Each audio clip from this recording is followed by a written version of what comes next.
कैथल में कार्यकर्ता अधिवेशन।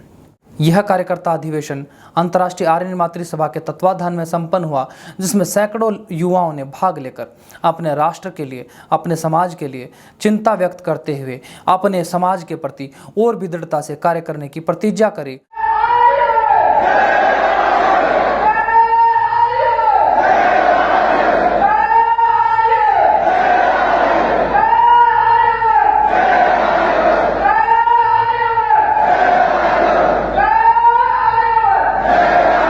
आर्य निर्मात्री सभा के कुल कार्य को देखा जाए, सिर्फ सत्रों से जो कार्य हुआ उसको देखा जाए तो 23-24 जुलाई से लेकर 31 जुलाई तक इन 15 दिनों में राष्ट्रीय आर्य निर्मात्री सभा के जो सत्रों में 432 लोगों ने पंजीकरण किया, अर्थात उन्होंने आने के लिए हाँ भरी और वो सत्र में आए, और उनमें से 220 लोगों ने 2 दिन तक तप करके सिद्धांतों को जानते हुए आर्य पथ पर बढ़ने की प्रतिज्ञा करी है। राष्ट्रीय आर्य क्षत्रिय सभा के समाचारों की बात करें तो मेरठ के जानसाठ उत्तर प्रदेश में एक दिवसीय आत्मरक्षा प्रशिक्षण सत्र का आयोजन किया गया। राष्ट्रीय आर्य क्षत्रिय सभा ने एक विशेष मुहिम शुरू कर दी है कि वह हरियाणा के प्रत्येक जनपद में अपना एक संचार सचिव नियुक्त कर रही है।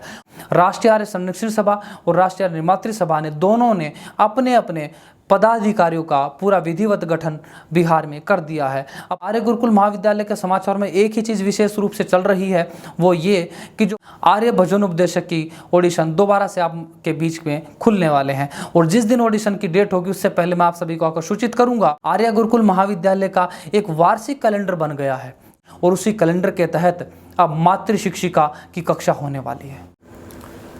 सभी को नमस्ते जी, मैं अनिल आर्य आप सभी के बीच एक बार फिर से उपस्थित हूँ आर्य जगत के समाचारों को लेकर।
अभिमन्त्रये वत्समानेन वो हविषा जुहोमि समानो मन्त्रः समीतिः समानी समानं मनः सह चित्तमेषां समानं मन्त्रम् अभिमन्त्रये वत्समानेन वो हविषा जुहोमि संगच्छध्वं संवदध्वं संगो मनांसि जानताम् समानीव आहुतिः समाना हृदयानिव समानमस्तु वो मनो यथा वत्सु सहासति समानीव आहुतिः समाना हृदयानिव समानमस्तु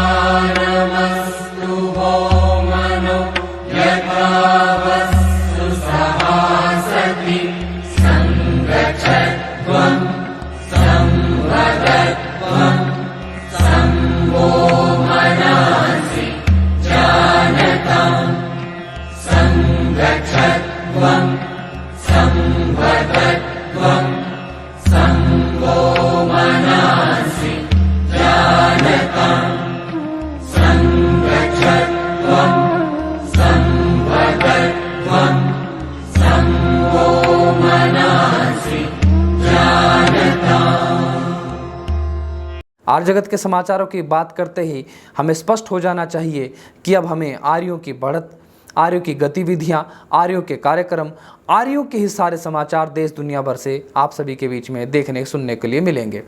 और मैं अपने आप को सौभाग्यशाली मानता हूं कि मुझे इतना बड़ा कार्य सौंपा गया है आर्य महासंघ के द्वारा कि मैं आपको व्यवस्थित रूप से समाचार आपके सामने प्रस्तुत करूं। तो शुरुआत करते हैं सबसे पहले उस वर्ग से जहाँ से आर्यों का बनना प्रारंभ हो जाता है। आर्यों के किसी घर में, कुल में आर्य संस्कारों का उदय होना शुरू हो जाता है, अर्थात बालकों से। और बालकों के लिए काम करती है राष्ट्रीय आर्य छात्र सभा। और राष्ट्रीय आर्य छात्र सभा का कार्य मैंने पिछले वीडियोज़ में आप सभी के मध्य में रखा था। समाचारों में विस्तृत रूप से बताया था कि छात्र सभा किस रूप में कार्य करती है और उसके कार्य का आगे चलकर वही छात्र, वही छात्राएं जब समाज में उतरते हैं, विधिवत विद्या अर्जित करते हैं, आर्य सिद्धांतों को जानते हैं, आर्य सिद्धांतों पर चलते हैं, तो वही अच्छे गृहस्थ बनते हैं, वही अच्छे वानप्रस्थी बनते हैं, फिर आगे चलकर वही अच्छे सन्यासी भी बनेंगे। तो आर्य छात्र सभा का कार्य पिछले लॉकडाउन के कारण से काफ़ी समय से बंद था, परंतु राष्ट्रीय आर्य छात्र सभा के कर्मठ कार्यकर्ताओं के द्वारा वह कार्य दोबारा प्रारंभ हो गया है। अब कार्यक्रम की सबसे पहले जो शुरुआत हुई है वह हिसार से हुई है। हरियाणा के हिसार जनपद के खेदड़ गांव में आज की आधुनिक शिक्षा हमें अच्छा मजदूर बना सकती है, अच्छा व्यापारी बना सकती है, अच्छा लेबर बना सकती है, अच्छा श्रमिक बना सकती है, परंतु अच्छा मानव नहीं बना सकती। अच्छा व्यवहार हमें आए ऐसा कोई गारंटी आधुनिक शिक्षा में नहीं देती। इसलिए ऋषियों के बताए मार्ग पर राष्ट्रीय आर्य छात्र सभा कार्य करती है और उन्होंने गांव खेदड़ के आर्य कन्या उच्च विद्यालय में एक प्रतियोगिता का आयोजन किया गया, जिस प्रतियोगिता में लगभग 180 छात्र छात्राओं ने भाग लिया। यह प्रतियोगिता राजकीय कन्या प्राथमिक पाठशाला खेदड़ में संपन्न हुई। इसके साथ साथ राजकीय कन्या उच्च विद्यालय, इसके साथ साथ राजकीय वरिष्ठ माध्यमिक विद्यालय, राजकीय उच्च कन्या विद्यालय, Bhagat Singh model high school, बाबा शिवरामगिरी हाई स्कूल और एकलव्य एकेडमी के छात्र छात्राओं ने भाग लिया, जिनकी संख्या 180 से प्लस रही। प्रतियोगिता का शुभारंभ करते हैं आर्य देवेंद्र जी, जो राष्ट्रीय आर्य संरक्षण सभा हिसार के अध्यक्ष हैं। उनकी अध्यक्षता में यह कार्रवाई, पूरा कार्यक्रम संपन्न हुआ। और इस प्रतियोगिता में मुख्य अतिथि के रूप में रही प्राचार्य कलावती जी, मास्टर करतार जी, मुख्य अध्यापक मास्टर होशियार सिंह जी, मुख्य अध्यापक जिले सिंह जी, मास्टर अजय जी, मास्टर देवेंद्र जी, master Sanjay ji, master Sumit ji, master Naresh जी। अन्य प्राचार्यों ने, अध्यापकों ने, अध्यापिकाओं ने बढ़ चढ़कर इसमें भाग लिया।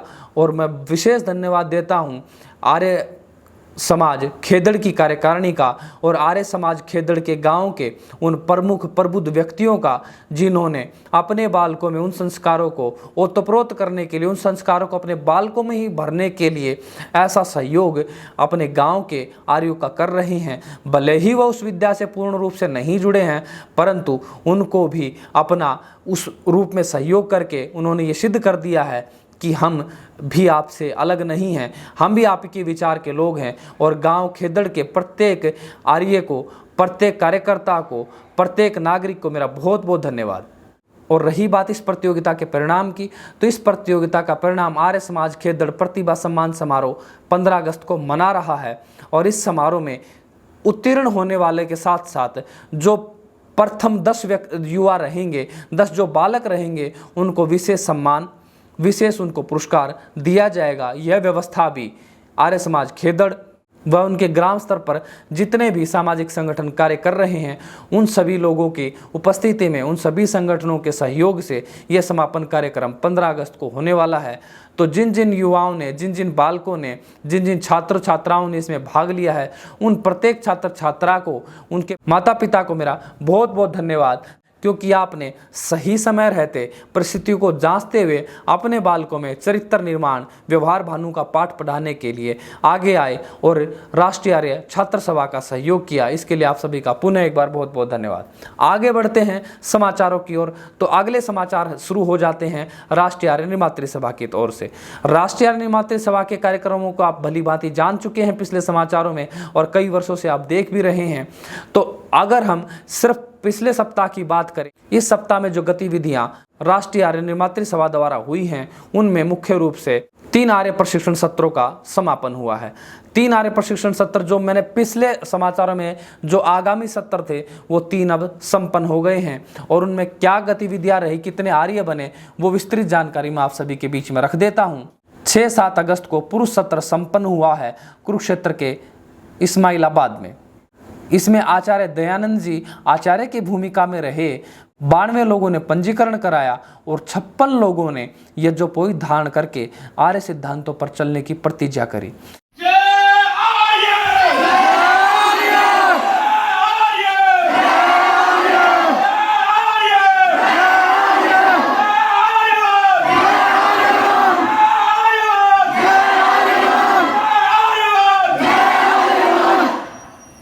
यह आर्य प्रशिक्षण सत्र ऐसा सत्र है जो आरंभ में पहले दिन जो आता है उसको लगता है मैं यहाँ से भाग जाऊं, ये तो जेल है, ये तो मेरी बुद्धि से परे की चीज़ें हैं, ये तो मेरे कोई लाभ नहीं होने वाला, ये तो फालतू की बातें हैं।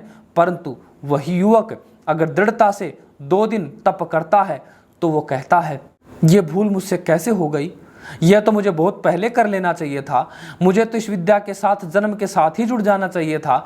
और ये बात केवल युवा नहीं कहता, बड़े बड़े बुजुर्ग सत्रों में अंतिम दिन सत्र में बैठ कर रोकर कहते हैं इस बात को। नमस्ते, मेरा नाम नितिन है, नितिन चस्वाल।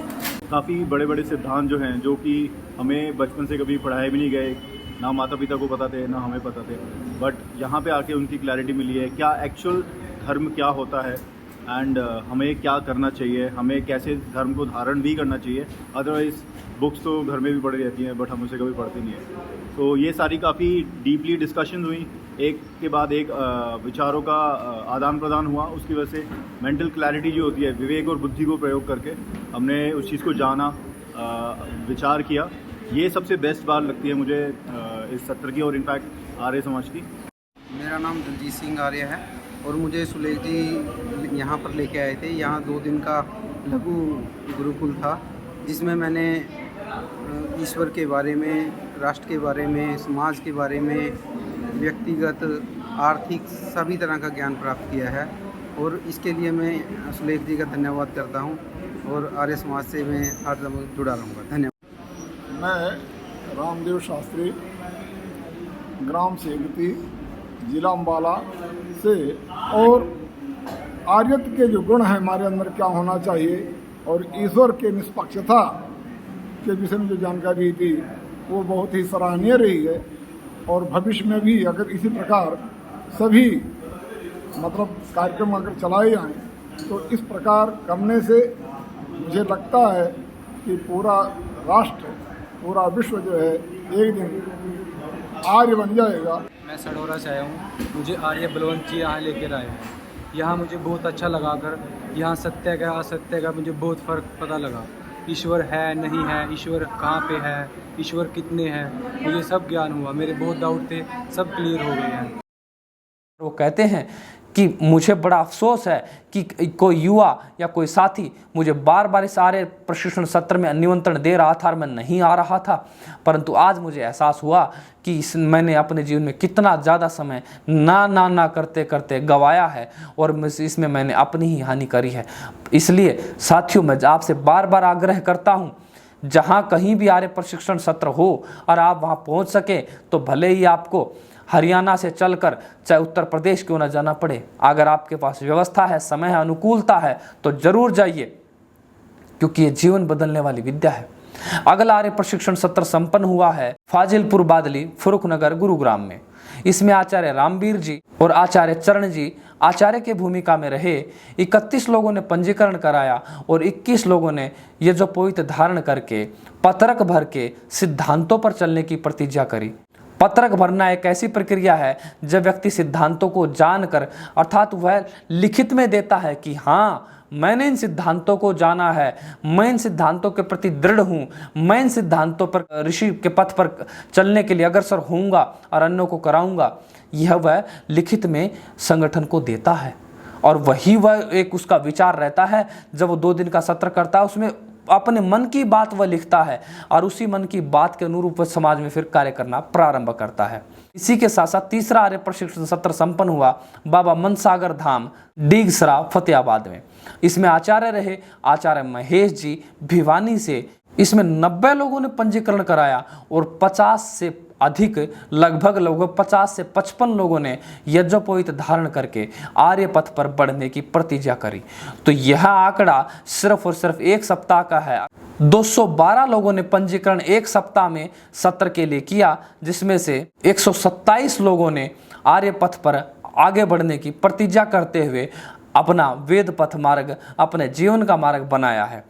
तो इनमें 127 को, और जो किसी कारणवश एक दिन ही कक्षा कर पाए उनसे मैं दोबारा आग्रह करता हूं, इस बार समय निकालिए, पूरा समय निकालिए, दोनों दिन का प्रशिक्षण सत्र दोबारा कीजिए, विद्या को समझिए, सिद्धांतों को समझिए, एक बार नहीं 4 बार प्रश्न कीजिए आचार्य जी से। और जब तक आप सिद्धांत समझ न जाएं, बुद्धि से न समझ जाएं, तब तक आगे मत बढ़िए, क्योंकि अपने एक एक व्यक्ति को सिद्धांतों पर चलाना, सिद्धांतों को स्पष्टता होना, यह राष्ट्रीय आर्य निर्मात्री सभा के आचार्य सुनिश्चित करते हैं। तो जो लोग ये सोचते हैं कि मैं तो शनिवार को ही जा पाया था, रविवार को नहीं जा पाया था, उन लोगों से मैं कहना चाहूँगा, और राष्ट्रीय आर्य निर्मात्री सभा के द्वार आपके लिए अभी भी खुला है, सदैव खुला रहेगा। आप एक दिन किया है कोई बात नहीं, अगली बार जाइए, दोनों दिन का सत्र एक साथ पूरा कीजिए और फिर अपने सिद्धांतों को दोबारा दृढ़ कीजिए। और उन आर्यों को भी मैं हाथ जोड़कर निवेदन करना चाहूँगा जो सत्र करके आज उदासीन हो गए हैं, सत्र करके आज निष्क्रिय हो गए हैं, परंतु वो गंभीरता उसकी भूले नहीं हैं, न उस आर्य विद्या की गंभीरता भूले हैं, ना समाज की परिस्थितियों को भूले हैं। उन मेरे आर्यों से, मेरे बुजुर्गों से, मेरे वरिष्ठों से, मेरे भाइयों से, मातृशक्ति से, सभी से मैं कहना चाहता हूं, अगर किसी भी कारणवश आपने विद्या ली और आज उदासीन हो गए हैं, निष्क्रिय हो गए हैं, कोई बात नहीं, दोबारा कमर कसो, दोबारा सत्र में बैठो, एक नए युवक की भांति, नई युवती की भांति दोबारा सत्र में बैठो, सिद्धांतों को दोबारा पुनरावृत्ति करो, दोबारा अपनी रिफ्रेशर ट्रेनिंग करो, और उसके करने के बाद दोबारा पहले से ज़्यादा गति के साथ, ज़्यादा ऊर्जा के साथ समाज में कार्य करो। क्योंकि आप जानते हैं प्रत्येक आर्य संगठन की रीढ़ है, और कोई संगठन अपनी रीढ़ को कमजोर होता नहीं देखना चाहता। और आप अच्छे से संगठन के भाव को, संगठन के उद्देश्य को समझने वाले बने, इसी की शुभकामनाएं के साथ हम समाचारों को आगे बढ़ाते हैं। अब थोड़ी जानकारी आगामी सत्रों के बारे में। आगामी सत्रों में अपना अभी से पंजीकरण करा दें, ताकि आप अपने सही समय पर, सही स्थान पर 2 दिन के आर्य प्रशिक्षण सत्र में भाग ले सकें। 13-14 अगस्त को Divine Global Academy Baraut Baghpat में 2 दिन का आर्य प्रशिक्षण सत्र होने जा रहा है, अभी पंजीकरण करा लीजिए। 13-14 अगस्त को ही कृष्णा बीएड कॉलेज अटेला गांव चरखी दादरी हरियाणा में भी एक 2 दिन का आर्य प्रशिक्षण सत्र होने जा रहा है, इसमें भी आप पंजीकरण करा सकते हैं। 13-14 अगस्त को ही आर्य समाज रोहद झज्जर जो सांपला टोल के पास में है, वहां पर भी एक सत्र का आयोजन किया जा रहा है, आप उसमें पंजीकरण करा सकते हैं। 13-14 अगस्त को ही दिल्ली के टेटेश्वर गुरुकुल जोंती में भी एक आर्य प्रशिक्षण सत्र का आयोजन किया जा रहा है, उसमें भी आप भाग ले सकते हैं। और 13-14 अगस्त को ही एक महिला सत्र फाजिलपुर फरूखनगर गुरुग्राम में आयोजन होने जा रहा है, उसमें मातृशक्ति अवश्य बढ़ चढ़कर भाग ले। और वहाँ के आर्यों से मैं निवेदन करूँगा कि अपनी मातृशक्ति को निडरता से भेजिए, निर्भय होकर भेजिए, और इसके साथ ये भेजिए कि मेरे घर की मातृशक्ति विद्या युक्त होकर लौटेगी तो वह मेरा नहीं अपितु समाज का भी उद्धार ही करेगी। तो अपनी मातृशक्ति को अवश्य भेजिए। 13-14 अगस्त को ही राजकीय कन्या वरिष्ठ माध्यमिक विद्यालय घोगड़िया जींद में भी एक सत्र का आयोजन होने जा रहा है, इसमें भी आप बढ़ चढ़कर भाग लीजिए। 13-14 अगस्त को ही Bhagat Singh senior secondary school Marot Kaithal में भी एक 2 दिन के आर्य प्रशिक्षण सत्र का आयोजन किया जा रहा है, उसमें भी आप भाग ले सकते हैं। नज़दीकी लोग वहाँ जरूर जाइए और विद्या को प्राप्त होइए। 27-28 अगस्त को एक पुरुष सत्र आर्य समाज भवन करनाल रोड कैथल में भी होने जा रहा है, उसमें भी आप सभी लोग भाग लें। क्षत्रिय व्यक्ति बढ़ चढ़कर भाग लें और वहाँ के क्षत्रिय आर्यों से आप जानकारी लेकर पूरे सत्र की रूपरेखा समझ सकते हैं। इसके साथ साथ 27-28 अगस्त को ही कुरुक्षेत्र के ब्रह्मसौर आर्य समाज के तत्वाधान में एक आर्य प्रशिक्षण सत्र होने जा रहा है। इसकी जानकारियां आप ले सकते हैं। और जानकारी अगर आप विस्तृत जानकारी चाहते हैं तो www.aryanirbantrisabha.com की वेबसाइट पर जाइए और बिना किसी पेज पर जाए होम पेज पर रहते हुए नीचे स्क्रॉल करते जाएंगे तो आपको राइट में मिलेगा आगामी सत्र। आगामी सत्र पर क्लिक करेंगे, जिस सत्र में आप अपना पंजीकरण कराना चाहते हैं उस पर पंजीकरण कर लीजिए और जो नंबर आप दिखेंगे उन नंबरों पर आप संपर्क करके अधिक जानकारी भी ले सकते हैं। और सभी के सभी सत्र आवासीय होते हैं। आप जाते समय ये ध्यान रखें कि 2 दिन के लिए आप अपना कपड़ा और जितना भी दंत मंदन आदि जो भी कुछ आवश्यकता सामग्री है वो जरूर लेके जाएं। आगामी सत्रों में आप इस प्रकार अपना पंजीकरण करा के अपनी विद्या पा सकते हैं, अपनी विरासत पा सकते हैं। अब बढ़ते हैं राष्ट्रीय आर्य क्षत्रिय सभा के समाचारों की ओर। राष्ट्रीय आर्य क्षत्रिय सभा के समाचारों में पिछली बार मैंने आपको बताया था कि भाली आनंदपुर गुरुकुल में ट्रेनिंग प्रोग्राम शुरू होने वाला है और उसका प्रत्येक दिन प्रत्येक रोज अभ्यास अपने मेरठ के आर्य समाज में शुरू हो गया है। मेरठ के आर्य समाज में भाली आनंदपुर समझ नहीं आया, मैं समझा देता हूँ। भाली आनंदपुर पूरे भारतवर्ष के आर्यों के लिए ट्रेनिंग सेंटर बनने जा रहा है। उसकी सारी व्यवस्थाएं मैंने आपको पिछले वीडियोस में बताई थी, पुनः दोहरा देता हूं। वहां पर 400 मीटर का रेसिंग ट्रैक बन गया है। लगभग 1000 युवाओं को एक साथ क्षत्रियों की ट्रेनिंग देने के लिए हॉल, टीन शेड बन गया है। भोजन बनाने के लिए पाकशाला अर्थात रसोई की व्यवस्था हो गई है। शौचालयों की व्यवस्था हो गई है और रस्सा चढ़ने की व्यवस्था हो गई है। और भी वहाँ पर लाठी चलाना और प्रयास किया जा रहा है आप सभी आर्यों के लिए, युवाओं के लिए, युवतियों के लिए ऐसा कार्यक्रम, ऐसा पाठ्यक्रम वहाँ जारी किया जाए ताकि हमारा एक कार्य सेल्फ डिफेंस में नंबर हो, अव्वल हो और न मात्र अपनी व समाज की भी रक्षा करे। इसके साथ साथ उनको प्रतिदिन संध्या या जाति का भी प्रशिक्षण या जाति की भी कक्षाएं वहां पर आयोजित होने वाली हैं। तो जिसकी आपको मैंने बताया था कि जैसे ही आप सभी के मध्य में उसकी जानकारी आएंगे, रजिस्ट्रेशन होंगे तो आप तुरंत रजिस्ट्रेशन करा के उस कक्षा में भाग लीजिए। परंतु यहाँ पर उस कक्षा को शुरू होने से पहले पूर्व में भी कुछ कार्य करना होता है और वह कार्य यह है जो अपना उत्तर प्रदेश आर्य समाज, मेरठ आर्य समाज कर रहा है। वह यह कर रहा है कि प्रत्येक रोज 30 से 35 बालकों से लेकर युवाओं तक की उनको फुटबॉल खिलाना, उनको क्रिकेट खिलाना, उनको दंड बैठक लगवाना, उनकी रेसिंग कराना, उनका पंजा लड़ाई करवाना, उनकी रस्सा खींच कराना और भी जितने भी आप शारीरिक दमखम वाले कार्यक्रम होते हैं, गतिविधियां होती हैं, वो अपने उत्तर प्रदेश के आर्यगण जो आज राष्ट्रीय आर्य क्षत्रिय सभा के शिक्षक के रूप में कार्य कर रहे हैं वो इसको सुनिश्चित करते हैं कि प्रत्येक आर्य, प्रत्येक युवा क्षत्रिय भाव से युक्त हो।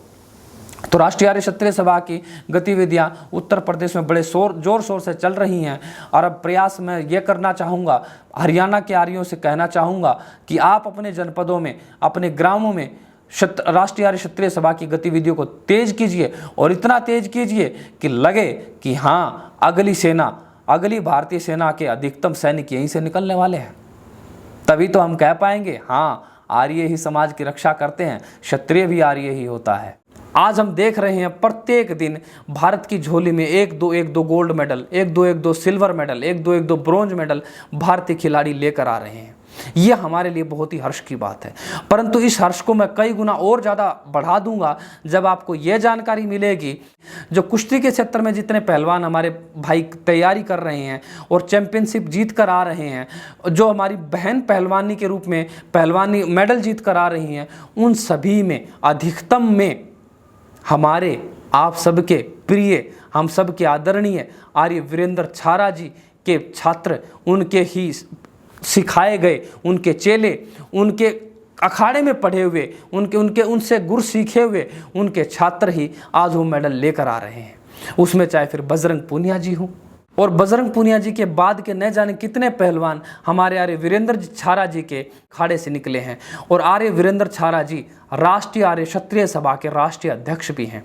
और ऐसे आर्यों पर आर्य महासंघ गर्व करता है कि देखिए, आर्य महासंघ कोई ऐसा न समझो कि ये सत्रों तक कार्य करने वाला एक संगठन है, केवल और केवल हवन कराने मात्र तक कराने वाला एक संगठन है। नहीं, आर्यों की अर्थात समझ जाएं प्रत्येक क्षेत्र में अव्वल कौन होता है? आर्य होता है। और ये स्पष्ट करती है हमारी राष्ट्रीय आर्य क्षत्रिय सभा। और मैं वीरेंद्र जी का बहुत दिल की गहराइयों से धन्यवाद देता हूँ और मैं शुभकामनाएं देता हूँ और मैं ईश्वर से प्रार्थना करता हूँ कि जहाँ जहाँ हमारे आर्य परिवार हैं जो अपने छात्रों को, अपने बालिकाओं को कुश्ती के क्षेत्र में भेजना चाहते हैं, तो आर्य वीरेंद्र जी से संपर्क कीजिए। उनका अखाड़ा आपके लिए खुला है और वो दिन दूर नहीं होगा। वीरेंद्र जी के तत्वाधान में, वीरेंद्र जी के आशीर्वाद से आपका बच्चा, हमारा बच्चा हर दूसरे दिन गोल्ड लाएगा, हर दूसरे दिन सिल्वर मेडल लेकर आएगा और हम न मात्र अपना समाज का, इस राष्ट्र का, अपितु अपने संगठन का भी नाम रोशन करेंगे। इन्हीं शुभकामनाओं के साथ वीरेंद्र जी को मेरा बहुत बहुत धन्यवाद, बहुत बहुत शुभकामनाएं। अब आगे बढ़ते हैं राष्ट्रीय आर्य संरक्षण सभा के कार्यों की ओर। राष्ट्रीय आर्य संरक्षण सभा के कार्य तो इतने होते हैं कि मेरे तक भी कई बार नहीं पहुंच पाते हैं और मैं जब अगले सप्ताह से अगले सप्ताह देखता हूं तो कोई ना कोई समाचार, कोई ना कोई जानकारी अवश्य छूट ही जाती है।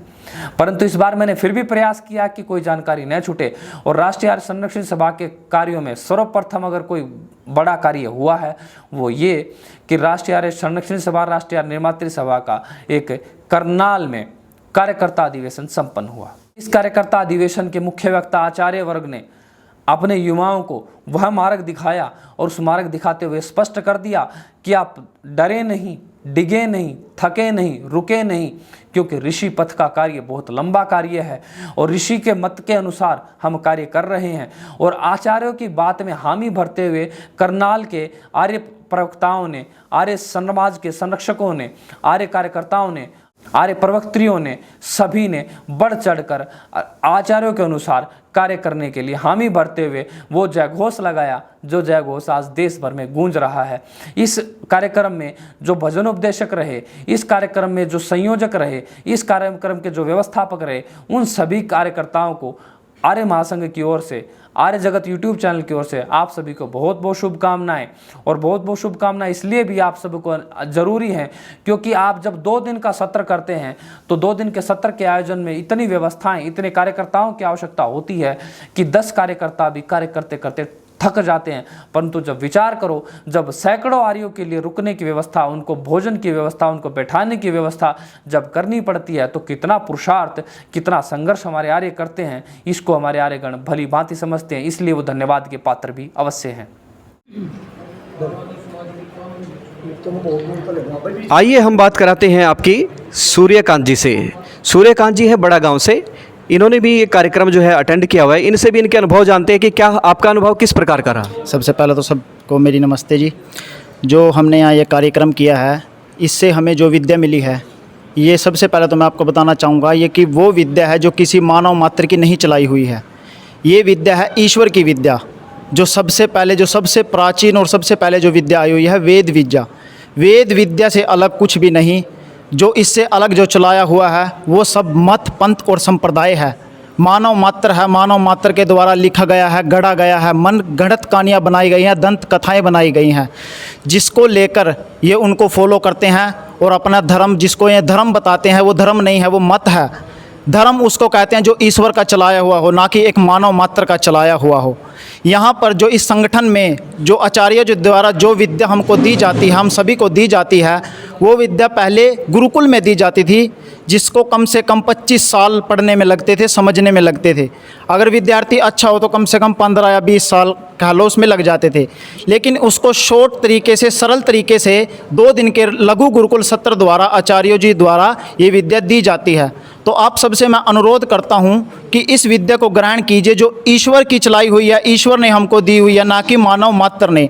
ये वो विद्या है जो श्री कृष्ण ने ली थी और महाभारत का युद्ध जितवाया था, चक्रवर्ती सम्राट रहे थे। ये वो विद्या है जो श्री रामचंद्र ने ली थी, जिसके बलबूते पर उनकी पत्नी को उठाया गया था रावण ने। ना कि उन्होंने अयोध्या से कोई सेना मंगवाई, बल्कि खुद जाकर स्वयं लड़े और अपनी पत्नी को सप्रेम आदर वापस लेकर आए और रावण का कुल नाश किया। ये उसी विद्या के कारण हुआ है जिस विद्या को ईश्वर ने दिया है, ना कि किसी मत पंथ संप्रदाय के लिए। अगर श्री रामचंद्र जी, श्री कृष्ण चंद्र जी ये विद्या नहीं लेते तो शायद वे ऐसा ना कर पाते। उसके बाद यही विद्यालय हमारी क्रांतिकारियों ने, शहीद चंद्रशेखर आज़ाद, भगत सिंह, पंडित राम प्रसाद बिस्मिल, तांत्या टोपे और मातृशक्ति में कह लो तो झांसी की रानी और भी बहुत ऐसी वीरांगनाएं हैं जिन्होंने इस विद्या को धारण किया है। वहीं दूसरी ओर आर्य संरक्षण सभा का एक कार्य मैंने जो आपको पिछले 3 सप्ताह से मैं बार बार बता रहा हूं कि आर्य संरक्षण सभा प्रत्येक गांव में एक गांव में 5-5 स्थानों पर कैथल के क्योडक गांव का उदाहरण मैं आप सभी के समक्ष रखना चाहता हूं कि एक गांव में 5 आर्य समाज व्यवस्थित रूप से चल रहे हैं। ऐसे न जाने कितने आर्य समाज मेरी गिनती में भी नहीं है, परंतु संगठन की राष्ट्रीय संरक्षण सभा की गतिविधियों में एक आर्य समाज के प्रत्येक पदाधिकारी तक की भी जानकारियां हैं। तो उन सभी पदाधिकारियों को नियमित यज्ञ कैसे करना है, नियमित जल प्रशेषण कैसे करना है, मंत्र पाठ कैसे करना है, आर्य समाज में कौन सा कार्य पहले करना है, पहले संध्या करनी है, पहले उपासना करनी है, पहले यज्ञ करना है, या पहले उद्बोधन देना है, या पहले किसी अतिथि का स्वागत करना, उसकी एक विधिवत कार्यशैली जो आर्य विद्वानों ने तय करी, आर्य महासंघ के विद्वानों ने तय करी है, उसको आप सभी के मनोकामना पूरी करते हुए उसको एक लिपिबद्ध कर दिया गया है और एक आर्य समाज संचालक पुस्तिका के रूप में अनुमोदन हो चुका है। और ये आर्य समाज संचालक पुस्तिका ऐसी पुस्तिका बनने वाली है जो आर्य समाज के इतिहास में अभी तक इस पर कोई कार्य नहीं हुआ था। हाँ, दुनिया भर के आर्य समाज बने, खत्म हो गए, मिट गए, परंतु आर्य समाज चलाएं कैसे, क्या व्यवस्थाएं हों, किसकी क्या ड्यूटी हो, कैसे वो कार्य करना है, कहाँ पर करना है, कितनी देर के लिए करना है, इसका कोई नियम, कोई कायदा कानून अभी तक हमारे मध्य में नहीं था। परंतु आर्य संरक्षण सभा के आचार्यों ने, निर्माते सभा के आचार्यों ने और आर्य महासंघ के प्रत्येक आचार्य ने मिलकर उस पुस्तिका के लिए उस नियमावली को बनाया है, जिस नियमावली पर चलकर न मात्र अपितु आर्य महासंघ के अपितु पूरे संसार के प्रत्येक कार्य को, प्रत्येक आर्य समाज को एक झंडे के नीचे लाने का कार्य ये आर्य समाज संचालक पुस्तिका करेगी। क्योंकि इस पुस्तिका का अनुसरण करके सबकी जल प्रशेषण की विधियां एक होंगी, हस्त प्रचालन की विधियां एक होंगी, यज्ञ की विधियां एक होंगी, मंत्र पाठ एक होगा, अतिथि स्वागत एक होगा, अतिथि उद्बोधन एक होगा। अर्थात शुरू से लेकर जो 1.5 घंटे से 2 घंटे तक का कार्यक्रम है वो बिना कोमा फुल स्टॉप बदले जहां जहां आर्य समाज जो इस पुस्तिका के आधार पर चलेंगे, अर्थात जो आर्य महासंघ के तत्वाधान में कार्य करेंगे, उन सब की गतिविधियां एक होंगी। फिर वो चाहे कश्मीर से लेकर कन्याकुमारी हो, कच्छ से कच्छार तक सभी आर्य समाज एक ही विधि से चलने वाले होंगे। और वेद भी यही कहता है, एक मन वाले हो जाओ, एक विचार वाले हो जाओ, एक बुद्धि वाले हो जाओ। तो यही कार्यक्रम आर्य संरक्षण सभा सुनिश्चित करती है कि आओ हम सब एक मन वाले, एक बुद्धि वाले, एक विचार वाले हो जाएं। और इसके लिए आर्य समाज संचालित पुस्तिका युवाओं में एकता सूत्र में बांधने के लिए, बुजुर्गों में, मातृशक्ति में एक ऐसा एकीकरण का कार्य करेगी जो अभी तक आज तक शायद ही आर्य समाज में देखा गया हो। तो ऐसे कार्य के लिए आर्य संरक्षण सभा का बहुत बहुत धन्यवाद। अब बात करते हैं आर्य महासंघ के समाचारों के बारे में। आप कहोगे आर्य महासंघ के समाचार अलग से कैसे? नहीं, आर्य महासंघ के तो सारे ही समाचार हैं, परंतु कुछ कार्यवाही, कुछ कार्य आर्य महासंघ विशेष अपने अधिकार क्षेत्र में करता है।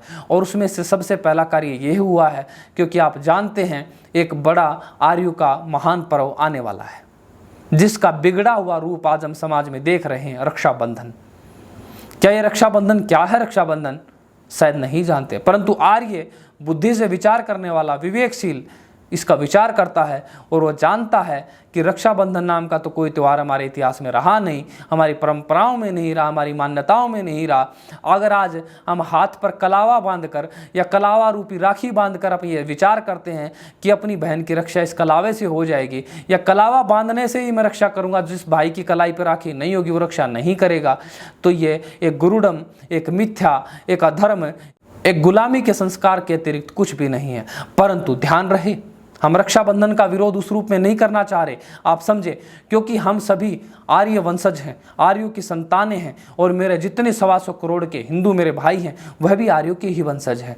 तो हम अपने उस प्रत्येक हिंदू को अपनी उसकी विरासत, जो महान परंपराएं थी, जो उसके संस्कार थे, जो गुलामी के काल के कारण वो उनको नहीं जान पाया, जो उसकी विद्या थी, वह आर्य उनको लौटा रहे हैं, उनकी विरासत लौटा रहे हैं। और उनकी विरासत में ही यह है कि आर्य लोग रक्षाबंधन नहीं मनाते, आर्य लोग तो मनाते हैं श्रावणी उपाकर्म। अब ये श्रावणी उपाकर्म क्या है? ये श्रावणी उपाकर्म वही उपाकर्म है, ये वही पर्व है जिस समय सभी आर्य समाज एकजुट होकर अपने अपने समाजों में, अपने अपने स्थानों पर बैठकर यज्ञोपवीत परिवर्तन करते हैं। अब यज्ञोपवीत परिवर्तन तो कोई भी व्यक्ति कर सकता है। आप विचार करेंगे मैं अकेला घर में कर सकता हूं, पर उपाकर्म का, श्रावणी उपाकर्म का क्या संबंध है? तो मैं थोड़ा स्पष्ट कर देता हूं, बाकी तो आपको उस उपाकर्म के दिन, श्रावणी उपाकर्म के दिन आपको जानने समझने को मिलेगा, जो कि 11 तारीख को आर्य महासंघ ने अपने लेटर जारी करते हुए कहा है कि प्रत्येक आर्य समाज श्रावणी उपाकर्म को अवश्य मनाए। अब मैं आगे बढ़ता हूं थोड़ा इसके उपाकर्म को समझाते हुए कि श्रावणी उपाकर्म एक, आप जानते हैं अभी कौन सी ऋतु चल रही है? वर्षा ऋतु। पहले आर्य समाज के जो कार्यकर्ता हुआ करते थे, आज भी बहुत सारे हमारे आर्य समाज के कार्यकर्ता, प्रचारक, प्रवक्ता, प्रवक्त्रियां, उपदेशिकाएं सारे के सारे समाज में दिन रात कार्य करते हैं। ऐसे में वो अपना निजी स्वाध्याय भूल जाते हैं। हाँ, निश्चित तौर पर संध्या दोनों समय करते हैं, परंतु निजी स्वाध्याय जो होता है अपनी आत्मा उन्नति के लिए, वो उनका छूट जाता है। ऐसे में वर्षा ऋतु का आगमन करते हैं प्रत्येक आर्य और बड़े हर्ष उल्लास के साथ खुशी मनाते हुए कहता, ओह अब वर्षा ऋतु आ गई, अब मेरा पढ़ने का समय हो गया, क्योंकि बारिश हो रही है, मुझे किसी के यज्ञ कराने जाने की आवश्यकता कम है, कोई कार्यक्रम कम मुझे निमंत्रण आएगा, तो मैं घर पर रहकर, अपने स्थान पर रहकर और मैं अपना स्वाध्याय करूंगा। तो इसके लिए प्रत्येक आर्य बड़ा हर्षित होकर इस कार्य को, श्रावणी उपाकर्म को मनाता है। अब विषय आ जाता है श्रावणी उपाकर्म को मना रहा, पर इसमें यज्ञोपवीत का परिवर्तन का क्या महत्व? क्योंकि ऋषियों की परंपरा के अनुसार जब तक कोई बालक गुरुकुल में पढ़ता है और जब तक वह गुरुकुल में वेद आदि शास्त्र नहीं पढ़ सकता, जब तक वह यज्ञोपवीत संस्कार उसका न हुआ हो। तो विचार करके देखो, ये 3 सामान्य से दिखने वाले धागे विद्या के मूल में हैं। तो इसलिए हमारे आर्यों ने, हमारे ऋषियों ने, हमारे पूर्वजों ने इसकी व्यवस्था करी कि वर्षा ऋतु आ गई है, अपना यज्ञोपवीत परिवर्तन करो। यज्ञोपवीत टूट गया है तो नया धारण करके जब तक वर्षा ऋतु रहे, आओ स्वाध्याय करें, आओ विद्या बढ़ाएं, आओ अपना उन्नति करें, आओ आत्मा का भोजन कराएं। हमारी वर्षों से भूखी, हमारी जन्मों से भूखी हमारी आत्मा अर्थात विद्या रूपी भूख, उसकी भूख मिटाएं। अब तब तक हम ये श्रावणी पर्व को मनाते रहें। और इसी श्रावणी पर्व के अंतर्गत वेद प्रचार अभियान भी देश भर में चलाया जा रहा है आर्य महासंघ के अंतर्गत। अगर इसका उदाहरण देखना चाहें तो दिल्ली के इंद्रापुरी आर्य समाज में हम देख सकते हैं, वेद प्रचार सप्ताह के अंतर्गत आचार्य इंद्रा जी, जो इंद्रापुरी आर्य समाज की मंत्री हैं, और उनके तत्वाधान में यह कार्य संपन्न हुआ है। यहाँ पर पूरे आर्यों को निमंत्रण दिया गया कि आओ 11 तारीख को हम श्रावणी पर्व मनाएं, आओ स्वाध्याय कराएं। और माता इंद्रा जी इस आयु में भी, रिटायर्ड प्राचार्य होते हुए भी, अपनी वृद्धावस्था का कोई ध्यान न रखते हुए भी दिन रात लगी रहती हैं उस समाज निर्माण में, आर्य निर्माण में, आर्य निर्माण में। और मैं धन्य हूँ अपनी माता तुल्य उस आचार्य को पाकर, जिनके सानिध्य में मैं दिन रात, अपने व्यक्ति कहता है मेरी एक माँ, तो मैं तो यहाँ खुले हृदय के साथ कह सकता हूँ, मेरे आर्य समाज में, मेरे संगठन में मेरी कई माँ हैं। मेरी आचार्य सुशीला जी मेरी माँ है, आचार्य इंदिरा जी हमारी माँ है, आचार्य सुमन जी मेरी माँ है। और जिस बालक की इतनी सारी माँ ध्यान रखने वाली हो, उसकी विद्या बढ़ाने वाली हो, तो कोई कह सकता है क्या यह बालक पथभ्रष्ट होगा? कोई कह सकता है कि इस बालक की उन्नति नहीं होगी? अरे जहाँ मातृशक्ति की उन्नति हो जाती वहाँ तो समाज की उन्नति हो जाया करती, तो मेरी तो उन्नति होनी ही होनी है। तो मैं अपने आप को बड़ा हर्षित महसूस करता हूँ, और प्रत्येक आर्य हर्षित महसूस करता है, एक आर्य हर्षित महसूस करती है कि हाँ, हमें अपनी माँ से भी ज़्यादा योग्यता वाली हमारी आचार्य, माँ रूपी आचार्य हमें मिली हैं, जो हमारा निरंतर स्वाध्याय करा रही हैं और वेद प्रचार इस सप्ताह में दिन रात अपना कार्य, अपना समय, ऊर्जा, धन सब कुछ लगा रही हैं। ऐसे आचार्यों को, आचार्याओं को बहुत बहुत धन्यवाद।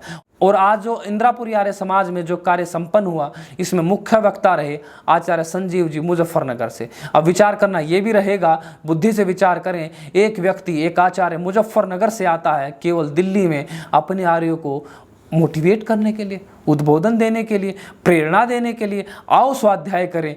तो ऐसे आचार्य, ऐसे निस्वार्थी आचार्य तो आपको केवल और केवल आर्य महासंघ में, आर्य जगत में ही देखने को मिलते हैं। तो ऐसे आचार्यों को, आचार्याओं को मेरा दिल की गहराइयों से बहुत बहुत धन्यवाद, बहुत बहुत नमन।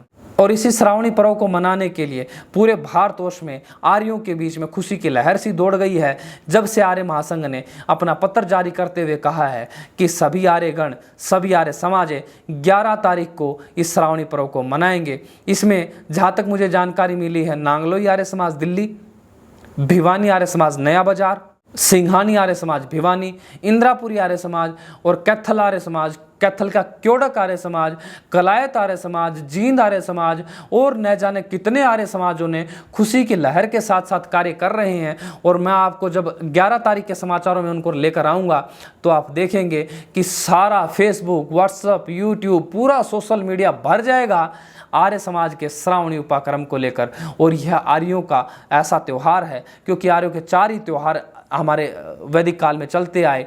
एक जिसको हम आज सीधे शब्दों में समझाने का प्रयास करूं, दीपावली, होली, विजयदशमी और श्रावणी पर्व, ये 4 ही त्यौहार हमारे आर्यों के मुख्य त्यौहार हैं। इन त्योहारों को हम मनाते रहें और अपनी आर्य संस्कृति पर गर्व करते रहें और उसकी के लिए हम जीवें, इसी के लिए हम जिएं, इसी के लिए मरें, इसी में हम सबकी उन्नति है।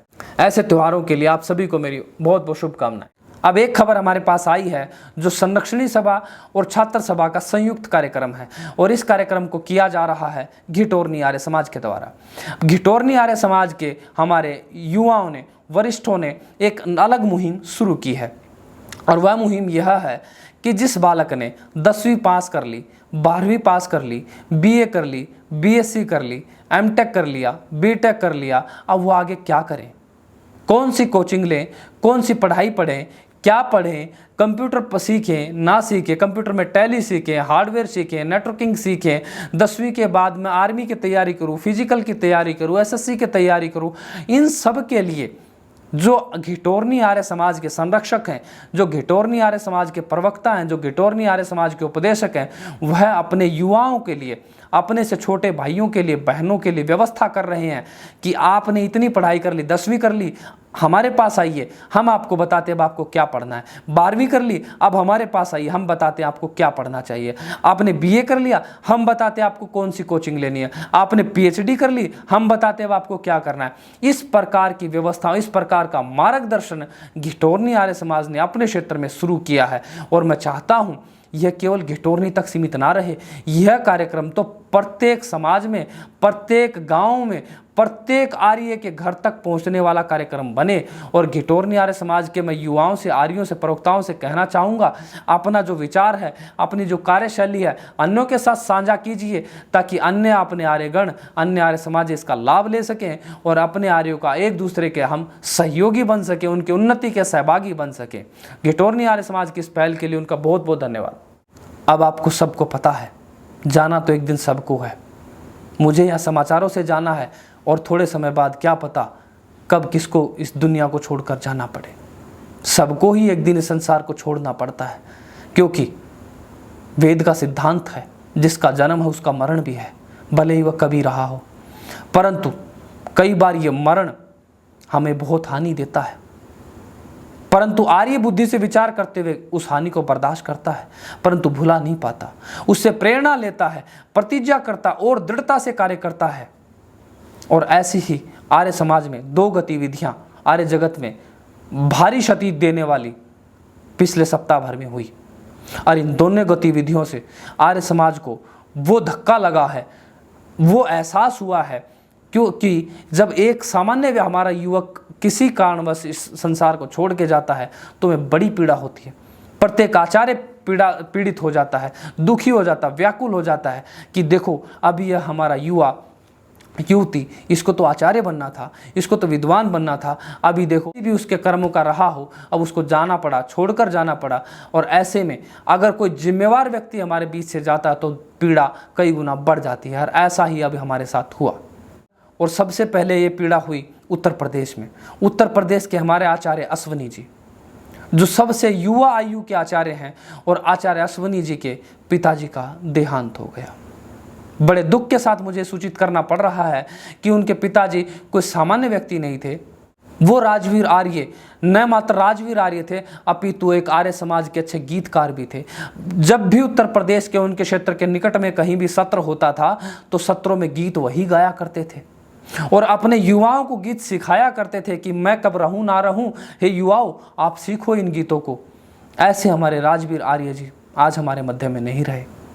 और दुर्भाग्य इस बात का, देखिए मुझे पीड़ा और भी ज़्यादा इस बात की हुई, अभी तो वो हमारे साथ और कार्य कर सकते थे, अभी तो उनकी आयु सिर्फ 65 वर्ष हुई थी और हृदयाघात के कारण उनका साथ हमसे छूट गया। बड़ी पीड़ा के साथ पूरे उत्तर प्रदेश ने अपने आप को संभाला, बड़े हिम्मत के साथ अपने आप को संभाला। इसमें आचार्य कृष्ण निवाड़ी जी का, आचार्य संजीव जी का, आचार्य अवनीश जी का बहुत बहुत धन्यवाद, जिन्होंने न मात्र उत्तर प्रदेश को, विशेषतः आचार्य अश्वनी जी को संभाला, उनके परिवार को संभाला। क्योंकि आर्य तो सुख का साथी बने ना बने, दुख का साथी आर्य अवश्य ही होता है। इसलिए हम सभी लोग एक दूसरे के सुख दुख के साथी बने, सुख में ना भी पहुंच पाएं तो दुख में तो अवश्य ही जाएं। इसीलिए हमारे आर्यगण सुनिश्चित करते हैं कि हमारा आर्य परिवार, पूरा आर्य परिवार संगठित रहे, सुरक्षित रहे। और इसी प्रकार की एक घटना और हुई है जो पिछले सप्ताह भर में हुई। दिल्ली के सेक्टर 15 और 18 के जो आर्य समाज के प्रधान आर्य वजीर जी, आर्य वजीर जी की माता भरपाई देवी जी, उनका 81 वर्ष की आयु में निधन हो गया। अब विचार करके देखिए उस भरपाई देवी जी ने कितना भरा इस समाज को, कितना भरा हमारे आर्यों, उनके वजीर जी के मन में उस भाव को भरा कि वजीर जी ने और आचार्य अश्वनी जी ने अपना पिता का संस्कार, अंतिम संस्कार उस रूप से किया, उस विधि से किया जिस विधि से कभी श्री राम का रहा होगा, कभी कृष्ण जी का रहा होगा, अर्थात आदि काल से जिस विधि से अंतिम संस्कार होते आए उसी विधि से आर्य वजीर जी ने अपनी माता भरपाई देवी का अंतिम संस्कार कराया। उसी विधि से आचार्य अश्वनी जी ने अपने पिताजी का अंतिम संस्कार कराया। और क्योंकि आर्य अगर जब तक अपने संस्कारों को विधि पूर्वक नहीं करेंगे तो अन्य अपने हिंदू भाइयों से अपेक्षा नहीं की जा सकती कि वह संस्कारों को ठीक ठीक जान भी पाएंगे, करना तो बहुत दूर की बात है। इसी के लिए हमारे आर्य समाज, इसी के लिए हमारी संरक्षणी सभा, इसी के लिए हमारे जितने भी आचार्य आचार्याएँ हैं दिन रात अपने आर्यों का सहयोग करते हैं। और ऐसी परिस्थितियों में हमारे आचार्य बढ़ चढ़कर सहयोग कराते हैं। और इसमें आचार्य उपाध्याय जी का मैं दिल की गहराइयों से धन्यवाद देता हूँ कि उन्होंने आर्य वजीर जी की माता जी का सही समय पर सही स्थान पर पहुँचकर विधि पूर्वक पूरे विधि से अंतिम संस्कार कराया। परंतु इसके साथ साथ हमारे वजीर जी को, आचार्य अश्वनी जी को यह कहना चाहूँगा कि आप सभी लोग अपने आप को अकेला न समझें। आर्य महासंघ का प्रत्येक युवक, प्रत्येक युवती, प्रत्येक आचार्य आपके साथ हैं, निश्चित तौर पर आपके दिन रात आपके लिए खड़े हैं। आप अपने आप को अकेला न समझें। और मैं उनको ईश्वर से प्रार्थना करता हूं कि हे परमपिता परमेश्वर, हमारे प्रत्येक आर्य को, आर्य वजीर जी को, आचार्य अश्वनी जी को इतना बल दे, इतना हिम्मत दे ताकि वो इस दुखद घड़ी से जल्दी उभरें और समाज के कार्य के लिए जल्दी से जल्दी समाज में एक बार पुनः ताकत के साथ लौटें। इसी शुभकामनाओं के साथ आज के समाचारों का हम समापन करते हैं। और जाने से पहले आप अपना बहुत सारा ख्याल रखें। बीमारी का समय है, अपने स्वास्थ्य का विशेष ध्यान रखें। क्योंकि आज मुझे एहसास हो रहा है कि मैं अभी जो समाचार रिकॉर्ड कर रहा हूँ, बुखार में रिकॉर्ड कर रहा हूँ, गला मेरा खराब है, परंतु कार्य तो कार्य है, समाज तो समाज है, संगठन तो संगठन है। कार्य तो करना ही होगा, मुझे भी करना होगा और आपको भी करना होगा। आओ अपनी छोटी छोटी समस्याओं को छोड़कर बढ़ चलें एक महान लक्ष्य की ओर। लक्ष्य वही कृण्वन्तो विश्वम आर्यम, इसकी शुरुआत होगी आर्यों से। और आर्य क्या बनाएंगे? आर्य समाज। आर्य समाज क्या बनाएगा? आर्यावर्त। और आर्यावर्त क्या बनाएगा? कृण्वन्तो विश्वम आर्यम। तो इसी विचार को लिए हम आओ सभी बढ़ते रहें, आओ हम सभी उन्नति को प्राप्त हों। तो इसी के साथ मैं आज की अपनी वाणी को विराम देता हूं। तो जाने से पहले सभी अपना बहुत सारा ख्याल रखें। बहुत बहुत धन्यवाद सभी को। नमस्ते जी।